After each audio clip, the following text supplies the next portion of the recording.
پیارے بچوں، آپ نے ملا نصیر الدین کا نام یقیناً سنا ہوگا اور ان کے کارنامے بھی پڑھے ہوں گے۔ وہ بڑے ہنسمکھ اور ذہین تھے۔ ملا بچپن سے ہی شرارتی تھے، مگر ان کی شرارتیں بڑی سلجھی ہوئی تھیں۔ ملا کی جب شادی ہوئی تو انہیں بڑے اہتمام سے دلہا بنا کر گھوڑے پر بٹھایا گیا۔ وہ فرار ہو گئے۔ سب باراتی پریشان ہو گئے۔ کوئی 2 گھنٹے بعد ملا واپس تشریف لائے تو براتیوں نے پوچھا، ملا تم فرار کیوں ہوئے تھے؟ اس پر ملا نے معصومیت سے کہا، یہ دلہا کے لیے آخری موقع ہوتا ہے، مگر میں اس خیال سے آ گیا کہ آپ کو کھانا نہیں ملے گا اور آپ بھوکے رہو گے۔ سبھی باراتی مسکرانے لگے۔ ایک دفعہ ملا اپنے سسرال گئے۔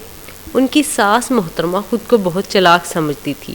اس نے ملا سے کہا، بیٹا آپ کدو شریف کھاؤ گے یا بھنڈی مبارک پکا لو یا پالک پاک پکا لو؟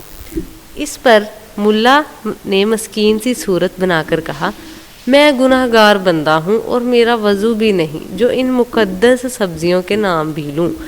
آپ کوئی بدماش، نافرمان اور آوارہ مرغا پکا لیں۔